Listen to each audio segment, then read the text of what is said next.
true believers. It's likely that more than a few readers squirmed in their chairs while reading the preceding paragraphs. Most of us today are educated to react in such a way. It is easy to accept that Hammurabi's code was a myth, but we do not want to hear the human rights are also a myth. If people realize that the human rights exist only in the imagination, isn't there a danger that our society will collapse? Voltaire said about God that there is no God, but don't tell that to my servant, lest he murder me at night. Hammurabi would have said the same about his principle of hierarchy, and Thomas Jefferson about human rights. Homo sapiens has no natural rights, just as spiders, hyenas, and chimpanzees have no natural rights, but don't tell that to our servants, lest they murder us at night. Such fears are well justified. A natural order is a stable order. There is no chance that gravity will cease to function tomorrow, even if people stop believing in it. In contrast, an imagined order is always in danger of collapse because it depends upon myths, and myths vanish once people stop believing in them. In order to safeguard an imagined order, continuous and strenuous effort are imperative.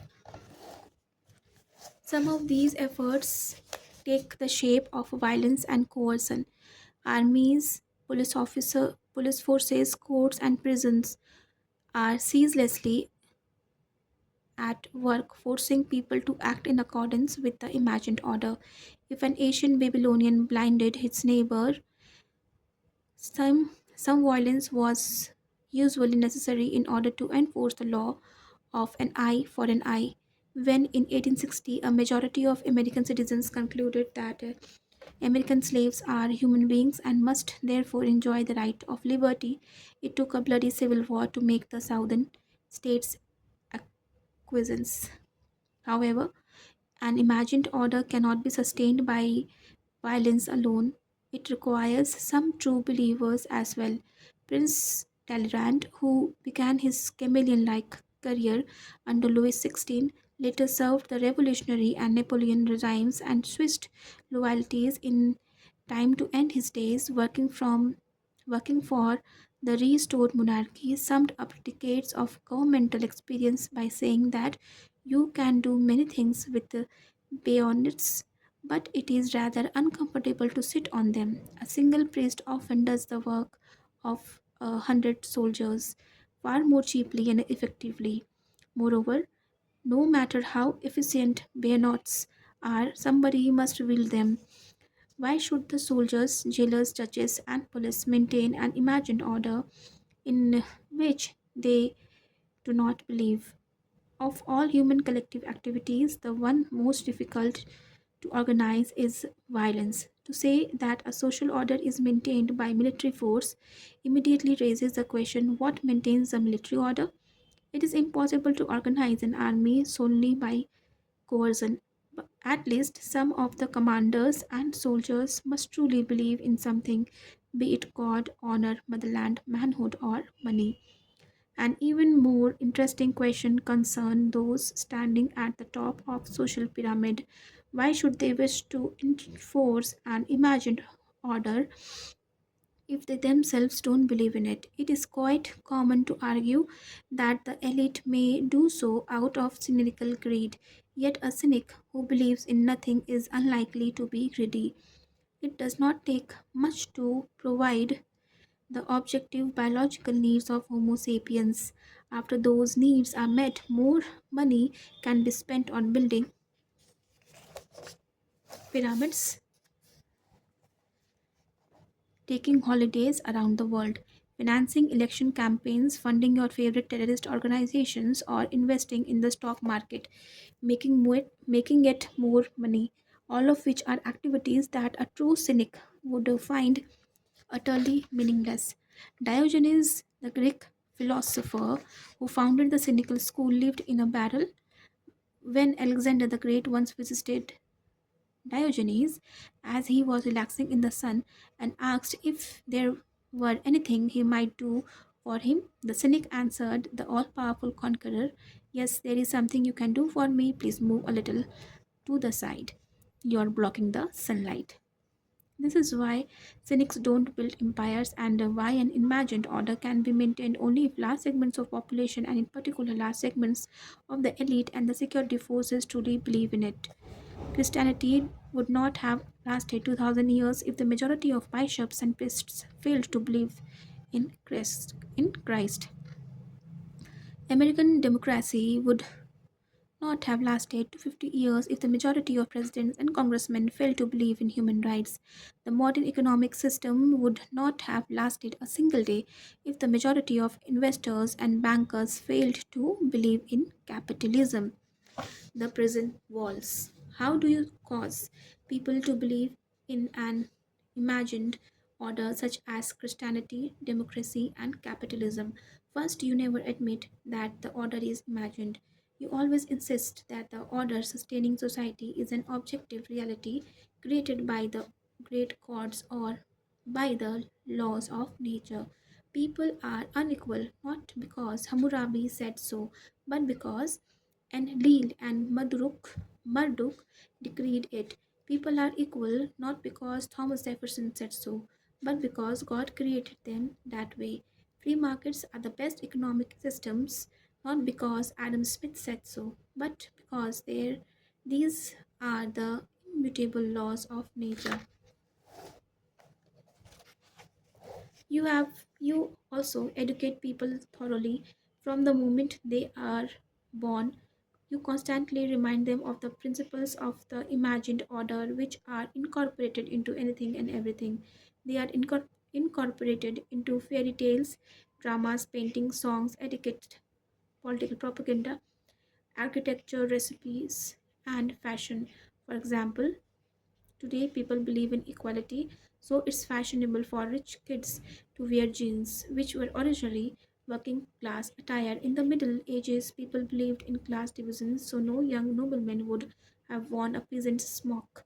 Back then, to be addressed as sir or madam was a rare privilege reserved for the nobility and often purchased with blood. Today, all polite correspondence, regardless of the recipient, begins with dear sir or madam.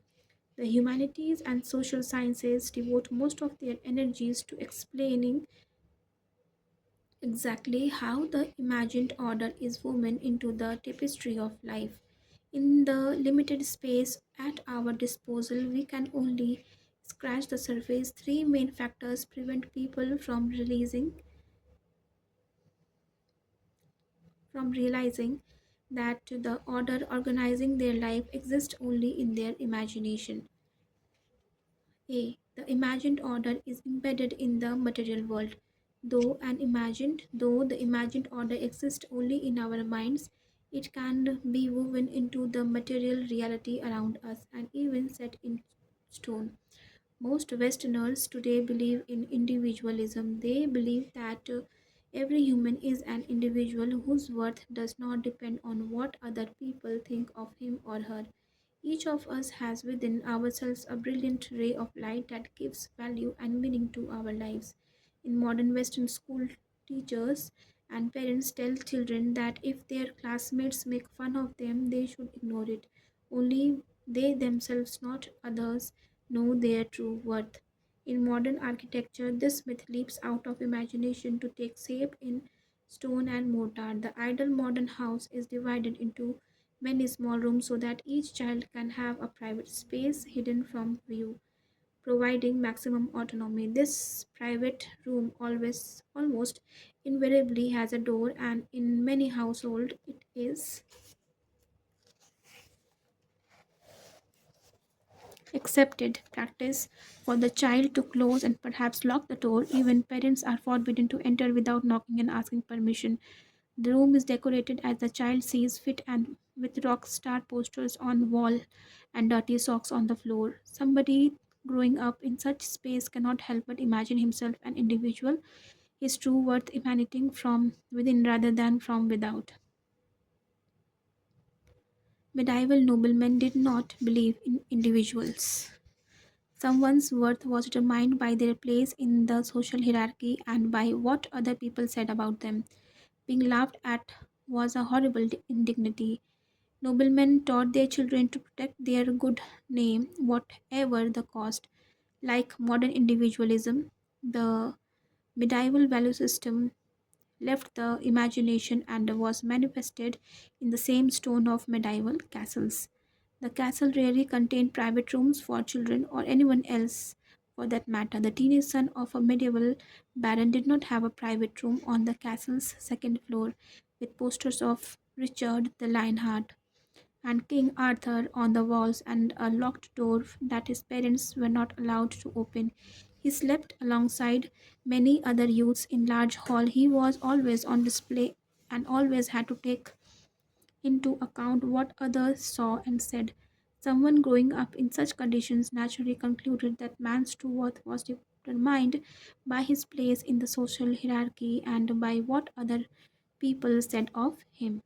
The imagined order shapes our desires. Most people do not wish to accept that the order governing their lives is imaginary, but in fact, every person is born into pre existing imagined order, and his or her desires are shaped from birth by its dominant myths. Our personal desires thereby become the imagined order's most important defenses. For instance, the most cherished desires of present day Westerners are shaped by romantic, nationalist, capitalist, and humanist myths that have been around for centuries. Friends giving advice often tell each other, follow your heart. But the heart is a double agent that usually takes its instructions from the dominant myths of the day and the very recommendation to follow your heart was implanted in our minds by a combination of 19th century romantic myths and 20th century consumerist myths. The Coca-Cola company, for example, has marketed Diet Coke around the world under the slogan Diet Coke, do what feels good. Even what people take to be their most personal desires are usually programmed by the imagined order. Let us consider, for example, the popular desire to take holiday abroad. There is nothing natural or obvious about this. A chimpanzee alpha male would never think of using his power in order to go on holiday into a territory of a neighboring chimpanzee band. The elite of ancient Egypt spent their fortunes building pyramids and having their corpses mummified, but none of them thought of going shopping in Babylon or taking a skiing holiday in Phoenicia. People today spend a great deal of money on holidays abroad because they are true believers in the myths of romantic consumerism. Romanticism tells us that in order to make the most of our human potential, we must have as many different experiences as we can. We must open ourselves to a wide spectrum of emotions. We must sample various kinds of relationships. We must try different cuisines. We must learn to appreciate different kinds of music. One of the best ways to do all that is to break free from our daily routine, leave behind our familiar setting, and go traveling in distant lands where we can experience the culture, the smells, the tastes, and the norms of other people. We hear again and again the romantic myths about how a new experience opened my eyes and changed my life.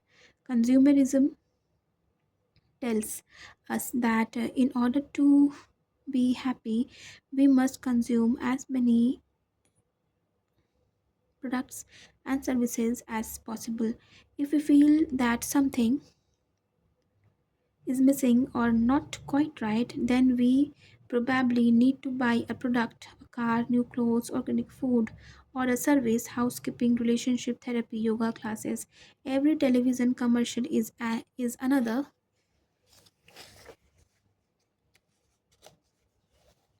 little legend about how consuming some product or service will make life better.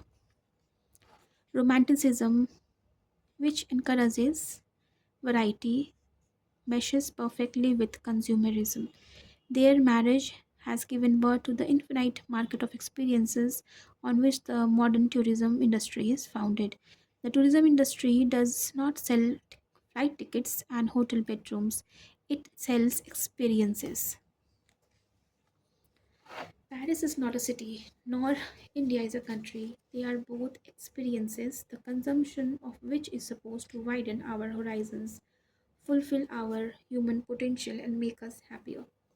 Consequently, when the relationship between a millionaire and his wife is going through a rocky patch, he takes her on an expensive trip to Paris. The trip is not a reflection of some independent desire, but rather of an ardent belief in the midst of romantic consumerism. A wealthy man in ancient Egypt would never have dreamed of solving a relationship crisis by taking his wife on holiday to Babylon. Instead, he might have built for her the sumptuous tomb he she had always wanted. Like the elite of ancient Egypt, most people in most cultures dedicate their lives to building pyramids. Only the names, shapes, and the sizes of these pyramids change from one culture to other.